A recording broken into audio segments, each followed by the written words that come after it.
It is. Yeah, this thing is locked, but I'm just trying to get it, figure out how to, That's loosening it. You got to go the other way. there you go, yeah. It's only gonna tighten up so much. Because it wanted to be flexible. That other end right there, it's supposed to be behind you. Oh, this other end? Yeah, that knob. So you turn that, there we go. That's how it's supposed to be like that. Do you think this is a good angle, or should I turn it down a little bit more? Oh, no, this is great. I got the leveler on there too, on my screen, if you can see it on the right side. Oh, that's pretty damn near great. Yeah, no, it's perfect.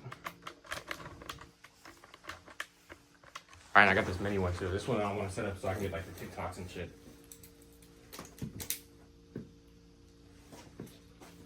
I think I can just set this like on the side though.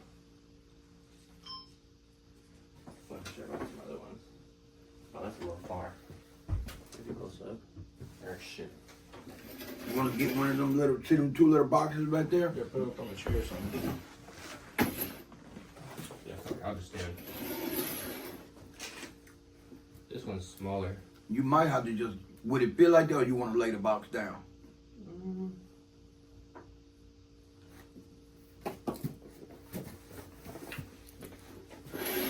I don't want this to be in that video. Oh yeah, this too. And I can crop that shit too, so that's green. Alright, cool. I think that's good. This looks good too. Yeah, alright. So when you do it, you want to, you gonna start out with my name, or how you want to do it? Yeah, I mean, yeah. You could just. I don't know how to do the introduction, but I mean, let's do it. Let's do it. So just start off with your name. Like, I'd say probably like year you were born. Okay. And where I was born, you think? Yeah, or where you were Yeah. born. Right. Well, Okay. That's like part of the background. first question too. Is like, you know, what environment you grew up. So just like introduce yourself, and then like, Right. how'd you grow up? You know what I'm saying? That was like Okay. the first one. Okay. You ready? Yeah, I think they're both rolling. My name is Eddie Lee Johnson.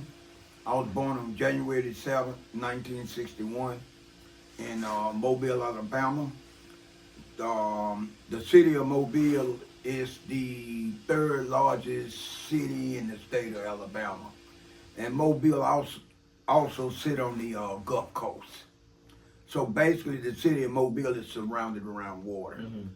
The neighborhood, well, the community that I was born in and lived in the first 9 years of my life was, at one time it was segregated white, but by the time I was born, it was like 90-some% black, segregated black. And it had 2 elementary schools that was segregated black, Okay. right? Even though they had passed the integration bill, it was still inside the surrounding communities, like the campground community, which I was born in. Then you got the bottom. Then you had Notorious Davis Avenue. Notorious Davis Avenue is like what a Roy Avenue going through right now. Oh, so right? okay. Some of the same thing, but different time frame. Hold up, folks. Can you pause it for a minute? Yeah. Let's see what you want. Type shit. Oh, you. They had another neighborhood that was all black. All the neighborhoods I'm naming now, it's all black. So is that? Right. Was So, it a little bit more rough? Yeah, Yeah. yeah. Davis Avenue, they didn't come no harder than Davis Avenue. You know what I mean? The Davis Avenue was known for pimps, players, hustlers, prostitutes. It wasn't too much that you couldn't buy off Davis Avenue. Okay. From a damn BJ to a prostitute to a cap or a heroin if you was a heroin addict. If you traveled up and down Davis Avenue, you could get what you want. And Davis Avenue was actually pretty long too. If I'm not mistaken, Davis Avenue go back as far as the late 1800s, real late. Oh, damn. Yeah, going almost into the 1900s. In its heyday, Davis Avenue was compared to downtown New Orleans, Bourbon Street. The only reason Bourbon Street was more known than Davis Avenue because of the Mardi Gras. If you took the Mardi Gras out of downtown Bourbon Street, which was a seasonal thing, a lot of people didn't know that Mardi Gras was seasonal. Yeah. It's like 2 weeks out of a calendar year. Yeah. And it usually starts in late January and end like the first and second week of February, right? Davis Avenue was, people compare Davis Avenue to New Orleans minus the Mardi Gras and the earlier Las Vegas Sunset Strip before Las Vegas blew up. If you go back during those Bugsy Siegel times, Mobile was like that. Okay. Right before Las Vegas blew up. So my family and I lived in the campground community I lived there for 9 years. And that's the first school that I went to. Yeah, and also, how many siblings did you have? Because I know you had a few. Yes, I had 6 brothers and 2 sisters.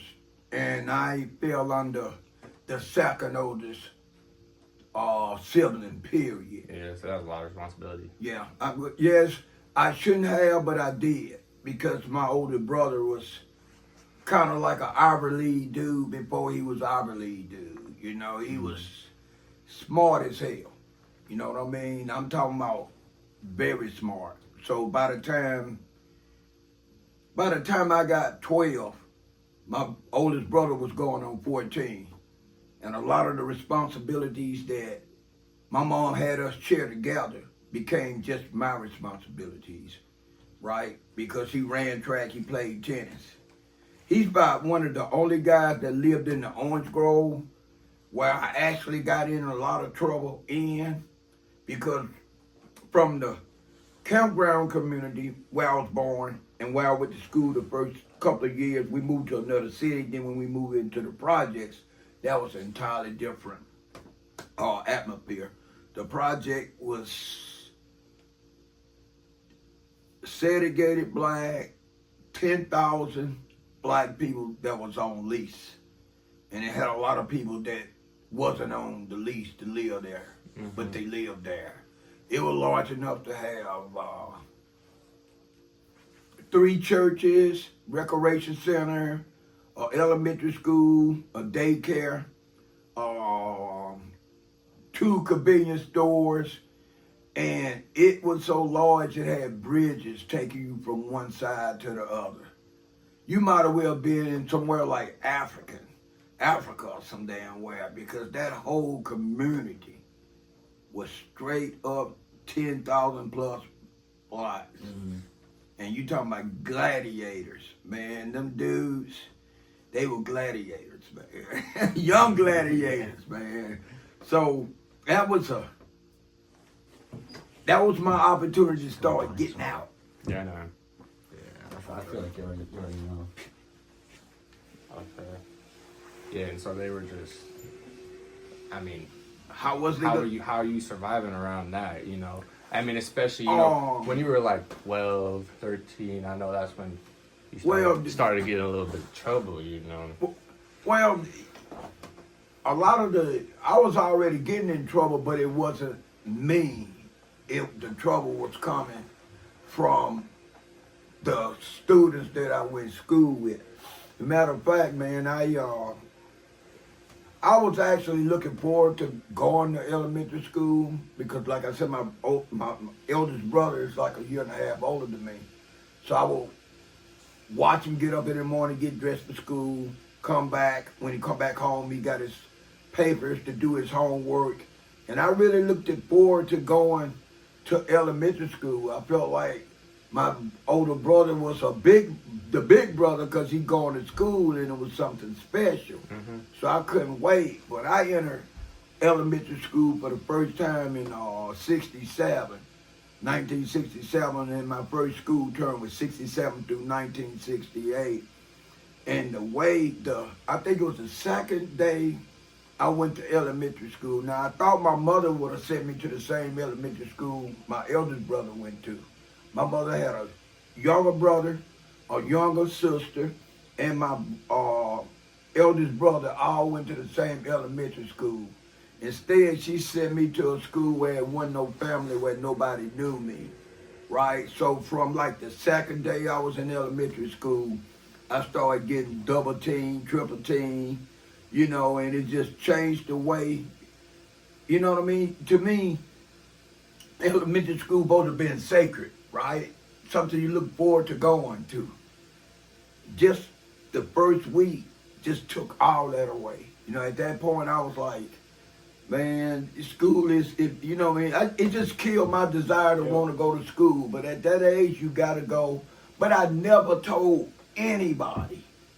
I kept it to myself, and I knew that when I was getting jumped on by these kids, if I let them hit me in the face and leave bruises, then my mom going to ask me a million questions. Then she's going to go over to the school and find out what happened. Then she's going to tell her mother. My mother grew up in the campground community. My grandmother birthed 17 kids and 14 lived to be adults. And out of 17, 16 were born in that same community. My mom's first 8 kids were born in, including me. So a lot of people knew my grandmother. You know, and my grandmother had 9 daughters. It wasn't another black woman in that community, the campground community, that had more, that birthed more women, daughters than my grandmother did. So it was always hound dog men stepping around, right? Oh, yeah. So I couldn't tell nobody. So I dealt with it. You know what I mean? Occasionally, some of the older guys would see these guys jumping on me, and they would stop it, and I would ask with them, down there, plead them with them. Please don't tell my grandmother, don't tell my uncle, because they knew my aunts, they knew my grandmother, they knew my uncle. I didn't want them to know, because I didn't want nobody to know I was getting bullied, and I didn't want my grandmother to think that I was weak. Because back then, you know what I mean, if you was like a soft boy or wondering about your sexuality, it didn't go good in the 60s. You had to keep that hidden. Yeah. So that was hard, man. So when we moved out of the black segregated community, which was the campground, we moved to another city called Pressure. That was the first time that I entered integrated school. A school that was integrated, that actually practiced integration. But I went to that school feeling different, because I just felt like the way the first school was for the first 2 years, it was gonna be the same way, or like a repeat, right? But man, I was real wrong about that, man. Those kids, you know, I went to school with whites, some white kids, some Asian kids. I'm not sure about Mexicans, you know, or Latinos or whatever, but I know for sure whites and Asians, and they all played together. Man, that was like, it reassured me that our school wasn't the same. Yeah. Right?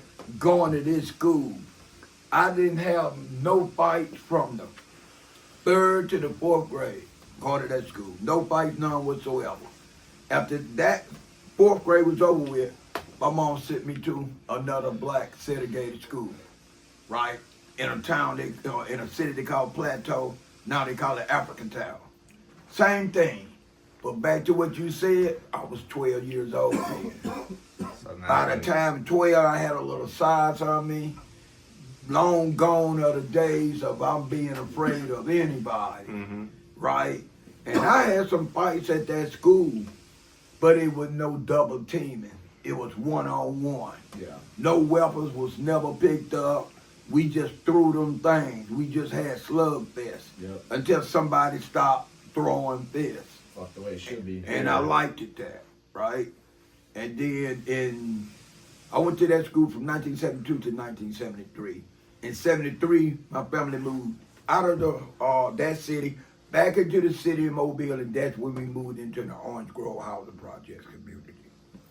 My stepfather wanted to prepare me for what kind of community we was moving in, and it was things that those kids did that I wasn't doing yet, like gambling, playing cards, and rolling dice, right? So my stepfather tell me, I want to show you some things. So my stepfather taught me how to roll dice.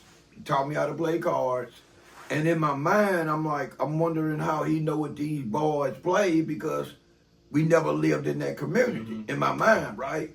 But I just enjoyed him showing me what they do. And then he told me afterward that you got 7 siblings. And we're not going to add your brother make 8. You got 7 siblings that's going to have to be looked out for. And he told me your elder brother is not going to do it. He's not built for it. He said somebody is got to represent the family name.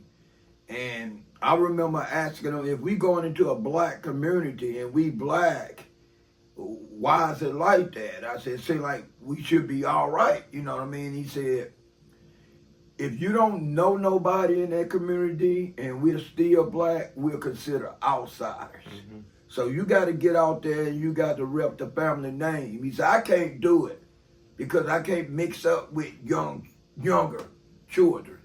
That cause a problem. Mm-hmm. So you're going to have to do it. You're going to be the one to make sure that your little sisters and brothers can go out in the sandbox and play without getting harassed by other kids. Right? And that's how I ended up going down. Yeah, that's a lot of trouble right there. Well, it was a lot of responsibility, and my stepfather had to, like I said, he had the conversation, but my mother never did. I would have felt better about that if my mom would have sat me down and told me what she expected for me to do. Mm-hmm. She did have a conversation with me, but it was more or less. I'm gonna go close up shop. Okay. It was more or less the responsibility she expected for me to do outside the house because my older brother was running track and playing tennis. Mm-hmm. The errands she expected for me to run. And here's the catch. My mom told me, I don't see nobody taking my money from you because you're not that kind of boy to just let somebody take something. So if somebody take my money from you and you come to this house and you don't look like you've been in a good fight, if your lip ain't busted, if your eye ain't swole, I'm going to whoop your ass because I'm going to feel like you didn't try hard enough. And I'm scratching my head and I'm wondering how she know how hard I'm supposed to be, right? And it got to the point where I started asking her why she expects for me to do so much compared to my oldest brother.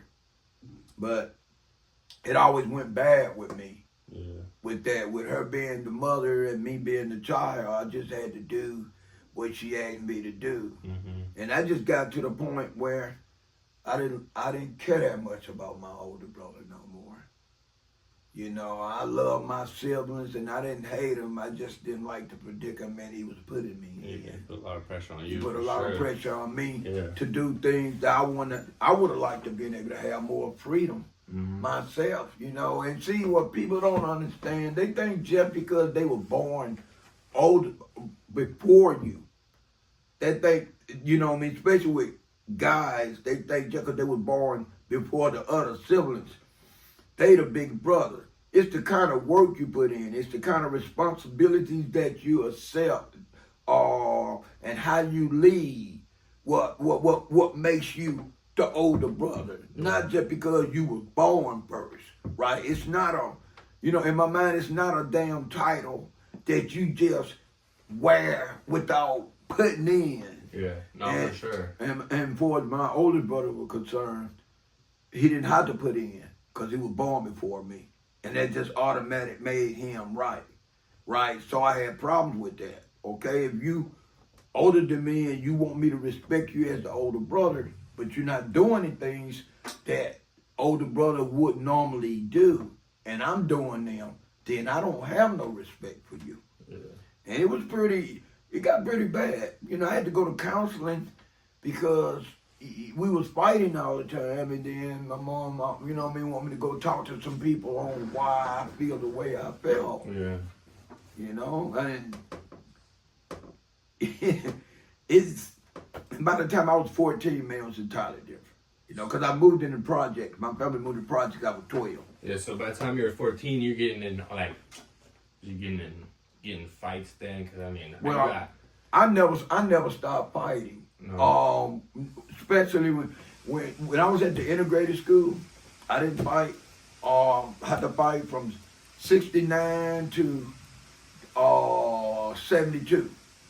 But the school term 72 to 73, I went to the elementary school in the black community again, segregated black community. I fought then, but it was like I said, it was different. It wasn't no doubling up on me. It was 1-on-1 matches.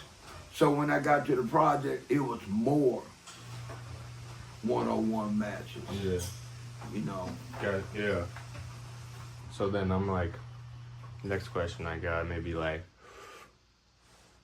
you don't gotta share what led up, because now we're around 14. What age did you end up first getting locked up or doing some time, right? And then you know what? How did that lead up? You don't have to explain like what anything of what you did. Okay, I'm gonna tell you exactly what happened, what made me see things different. Yeah. Okay.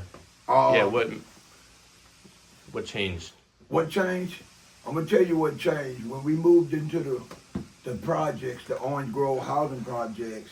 My mom wouldn't let me go downtown. She said she thought it was not good for a boy to go downtown and look at things that he can't buy. So when I got my first summer job, which in 1974, I was 13 years old. My mom told me you could go downtown because you got money now. So I go downtown, which was probably a 12-minute walk from the projects. Mm-hmm. The projects was accessible to almost anything. Davis Avenue, the campground, the bottom, Cheneyville, the Maysville, all that stuff was surrounded by downtown Mobile, right? So I go down, I'm doing my window shopping, I buy me some clothes, right? I'm happy because I got my first check. You know what I mean? It's no me rolling dice, playing cards, and winning money. I actually worked for this money, so it felt different, right? So once I got through doing my shopping, I went into the store. It was a peanut store, peanut shop. Bought me a bag of peanuts. They had a square across the street called Bamble Square. It's been around here since the 1800s. Matter of fact, they had Andrew Jackson and all this other Confederate stuff inside this particular square. So I get the bag of peanuts. I go sit down on the bench. I'm watching people feed the animals, the birds, the squirrels, people walking their dogs, and I'm getting some of the nastiest looks I ever seen coming from non-blacks. And I'm not understanding why I'm getting these ugly ass looks. Then it started making me feel uncomfortable, like I don't supposed to be in the park. All right, the peanuts had my mouth salty and I needed some water. I got up and I'm walking and I see an area say restroom and water fountains. I go in that area and I see white bathroom, colored bathroom, white water fountain, colored water fountains, right? And this is in 1974, and it kind of turned my stomach. That's when I realized the people that I saw coming through there with all those designer bags and feeding the squirrels and giving me the dirty ass look, it was on some racism. Mm-hmm. So I told myself then I was gonna become a black Robin Hood. But the difference between Robin Hood and me, I wasn't gonna damn rob the rich and give to the poor. I was gonna rob the motherfucker for my goddamn self. So I got with some fellas that felt the way I felt. They went to junior high school with me, and we started robbing. Sometimes we didn't even take their money or their jewelry. We just beat the shit out of them. And that's how it went down. I think that if my mom wouldn't have never let me went downtown, or maybe let me went downtown when I got a little bit older to where I can understand. Maybe things might have turned out, and maybe they didn't, right? So that's how I started going. I had no remorse for nothing, not a damn thing. Now, I don't want to make it seem like I just robbed non-blacks. I robbed some blacks too. But I found out quick, robbing blacks, that campground community that I was born in, them damn projects in that Davis Avenue, I'll run into them.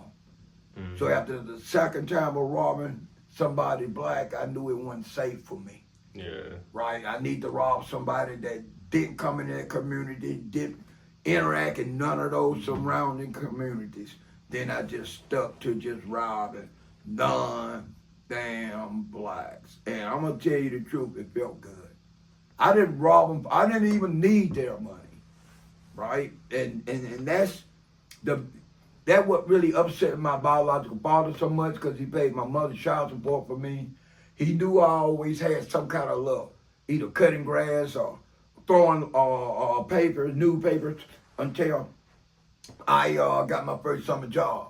So he knew this, right? And he couldn't understand why I did the things that I did. So he was like, you made the family name bad. Not my mom's side of the family, his side of the family name bad. So he dissociated himself from me, you know. So, and from there, eventually I ended up getting locked up, right? But the sad part about getting arrested, I got arrested in September of 1976. I had done so much dirt in the beginning of January of 1976, shortly after my birthday. I had just turned 15. By the time September came, which when I got locked up, I never broken nobody's homes. I don't do that, right? I won't invade nobody's privacy like that. I got too much respect to breaking people's homes. But we broke in grocery stores, we broke in electronic stores, we snatched, what they call snatch and grab, you know what I mean? Throw rocks in this place and snatch the items out. We did this.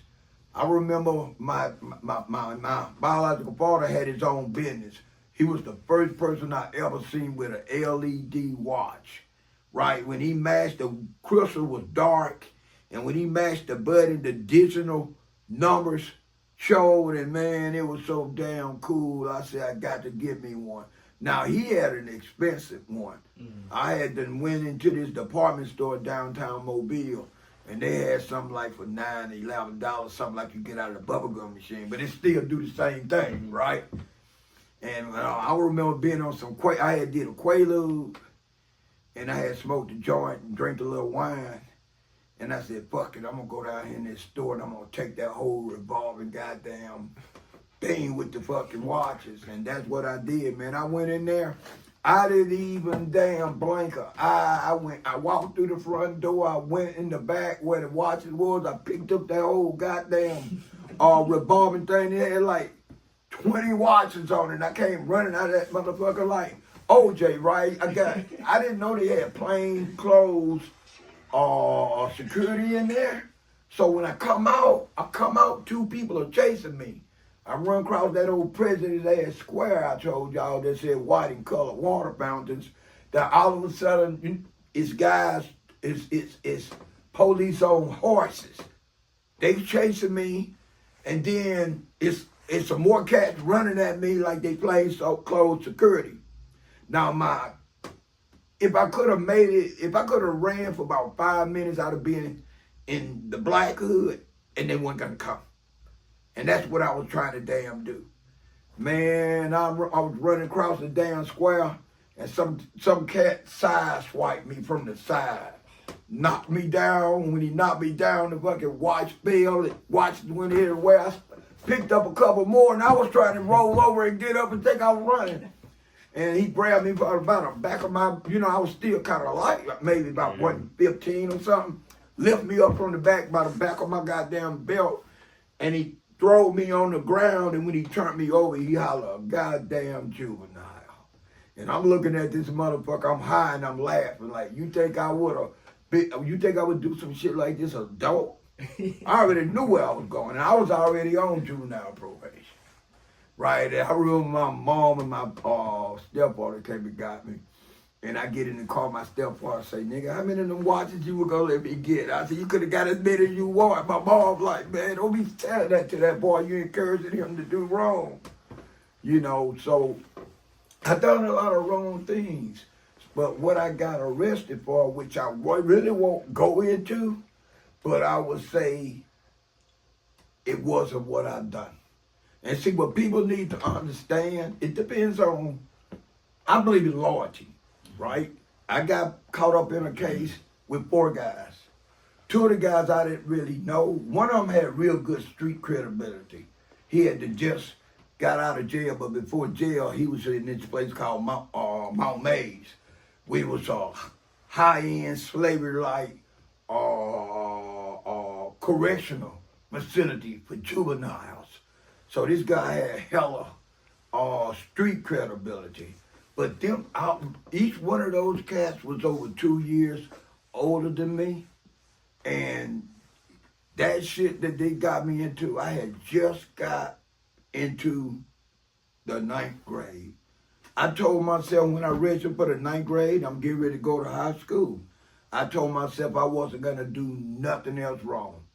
I said, man, I'm about to get ready and go. I made it to high school. I'm going to graduate and go whatever I'm going to do. I'm going from there, right? But I knew all the stuff I done. Eventually, I was going to have to pay for it because I started hearing the sound of karma, like it was whispering my name. And it was like telling me, you know, my street nickname was Moondog. When motherfuckers see me, you know, let me back up for a second. In them damn projects, guys back then, they fought and they were friends the next day. I never understood that. If I liked you, I didn't want to fight you. I would walk away. I have had guys push me. I've had guys slap me upside the head, and I didn't want to fight them because we were friends. And it took me a minute to realize kicking their ass just made the friendship stronger. It was like they just had to know, could they beat you? Almost like a fucking gunslinger movie. Yeah. You know how everybody comes, right. Everybody come and want to fight the fastest gun. It was like that, man, and that shit broke my heart, man, because it wasn't what I was about. Yeah. I remember one cat, they had the damn push me, slapped me up beside the head, and I left, right? And then I go back home, I'm sitting outside on the brick by the basketball court. One of the homies come over and he said, man, you look like you lost your best friend. And I told him, motherfucker, had pushed me and slapped me inside the head. He said, we going back over there. I said, I don't want to go back over there. He said, hey, that dude can't even fight. You know how many? He told me that dude ever had about 10 fights and everybody beat him down. If you don't go back over there and redeem yourself, everybody that beat him down is going to come at you. You got to go back. I said, I don't want to go back over there. His brother-in-law was there. His brother-in-law was a grown man. He said, I'm taking you back around there. So we go back around there, and my man look at the brother-in-law. He said, you know what, you dead wrong for making a friend for fight another friend? He said they was friends at first. And I brought him back over here, and he going to redeem himself. And if you get in it, I'm going to get in it. And if you beat me, I'm going to get my 3 big brothers. Because that shit wasn't right what you did. You started this. So the guy was cocky. He actually thought that he could beat me. Man, I let that dude have it so bad. I took his damn, he was like, had fuzzy hair. I grabbed him by his goddamn hair, I slammed it up against that damn brick wall. It went back like this. And then I threw the forearm up under his neck. And I hit him so hard, swallowed, and everything started coming out his mouth. And he made the noise like the Oreo cookie guy. Oh! I was gonna buzz him in the gut. And my man pulled me back and said, that's enough. I said, it ain't enough.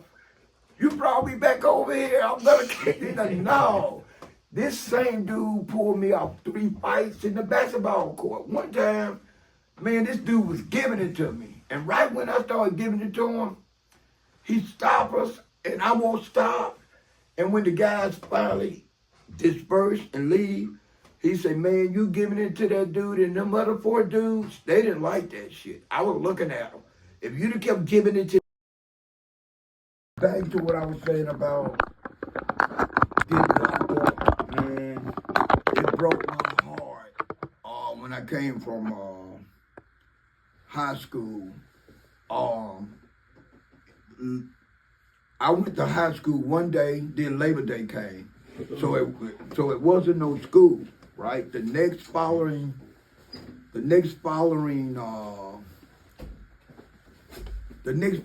school day was on a Tuesday, because Labor Day was that Monday in 1976.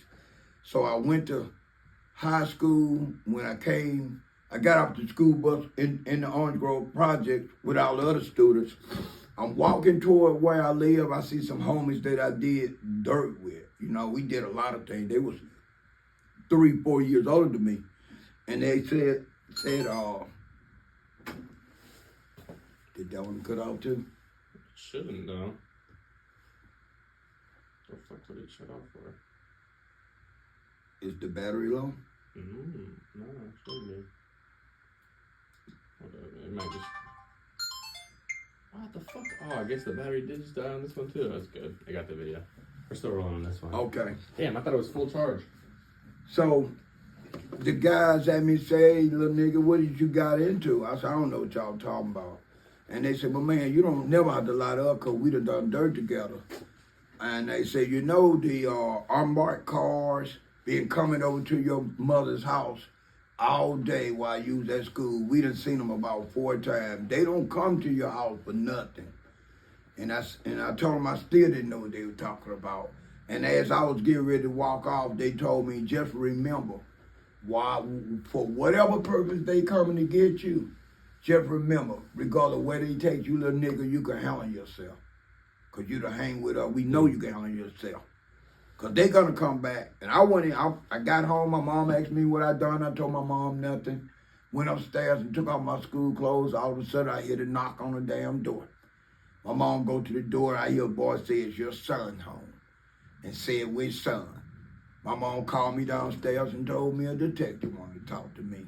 I came downstairs and the detective looked at my mother. But before I came downstairs, I looked out the back window because I was thinking about going out the back door. And I seen a damn detective on the back porch. And we lived upstairs, downstairs, a townhouse. So I couldn't get out the window without passing by this dude, right? So the detective that's talking to my mom asked my mom, what time y'all do you have supper ready? My mom said about around 5 or 6. He tells my mom that he'll have me back for supper. Time I get in their damn car, they riding me through the hood with through the Orange Grove with the goddamn windows down and the back seat, like making me look like I'm some fucking kind of snitch, right? Then they started asking me all these questions. They knew everything they needed to know. They knew my street nickname. They knew what school or high school I went to. They knew where I was gonna be if I went at home. They said we was just gonna keep on coming by places you go until we get you. So then they started asking me about the case. I told them I had no idea what they was talking about. He said, well, we got 3 dudes in the city jail, in Mobile City Jail, said you was with them. I said, I don't know what they talking about. I wasn't with nobody. I was at home. So then, you know, they was going in the direction of the Mobile County Youth Center. And when I told him I didn't know nothing, he tells the driver, turn the car around and let's take him to the Mobile City Jail and put him in there in the interview room with the guys that say he was with them. Man, they took me down to the city jail. They put me in a room by myself. Each one of the guys that I was with that night came in that room individually. And they say, hey, man, everything is out. You need to go ahead and tell them your part, right? All 3 dudes told me this. This ain't no say-so shit now. He say-so shit now. These dudes are telling me they told, right? They 2 and 4 years older than me. And I'm like, damn, I thought these guys was OGs, right? I still say I didn't know nothing. So they said, okay, you got time to remember. So they took my ass down to the damn youth center.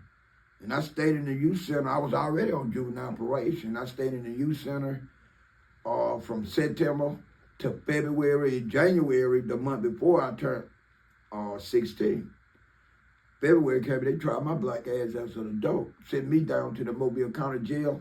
It was me, a white guy, and two other black dudes. All got trial at the same time as adults, right? They get us down when they put us in the, they call it the paddy wagon, like a damn bus. Mm-hmm. They got us leg shackles on our ankles.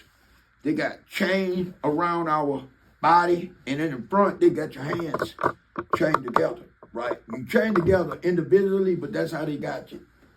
We get down to the docket room of the Mobile County Jail. They get us out of the van. We walk in the docket room, and that's when the docket room clerk said, yeah, y'all those little bad motherfuckers that was raising hell in the juvenile center. We know y'all coming. We heard. Let's see how good y'all do on the second and third floor, right? And everybody was trying to have their hardest face. But see, the problem with them that made me different than them, that every time I robbed somebody by myself, I robbed somebody that was older and stronger. It was times I had to run. I fought a couple cats. I fought this guy, he was dressed in, it was around Vietnam, right? With Vietnam, when the soldiers were coming back from Vietnam, it was a black guy. And I didn't know he had lured me. He lured me. He saw me following him from a distance. That motherfucker went into an area behind some houses where it was only one way out. It was the way we came. And he told me, let's see what you got, little boy. And I fucking fought that motherfucker, and I lost, and I ran. I ran, because he was a fucking man. He was probably 200 pounds. So when we got up on the third floor, I wasn't scared. I already had been fighting. You know what I mean? I know fighting wasn't going to guarantee me that nobody ain't going to jump on me, but I knew that I wasn't going to be just scared because I'm in around some big niggas, right? So they took us up to the third floor. We were 306. Them iron-ass doors started racking back, and that was the worst sound I ever heard. You know what I mean? Iron rolling real slow, making them squeaky-ass noises, sounding like a goddamn old castle. When they racked them doors back, it was like 3 dudes already in there. And they said, step on in, y'all little youth niggas. Come on in here. So we come in, they racked those doors closed, and first thing they want to know, what set we claiming, who we hung out with, right?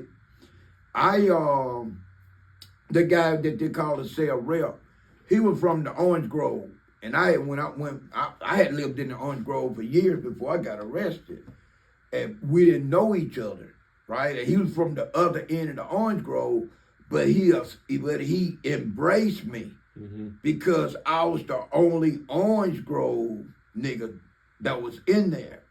And I had just got there. He was Orange Grove. He didn't matter what part of Orange Grove I was. I was from the community. And I told you it was 10,000 buttons. So he hugged me, right? The other cats community. Oh, let me back up. They did not put the white guy in there with us. Just the 2 black dudes and me.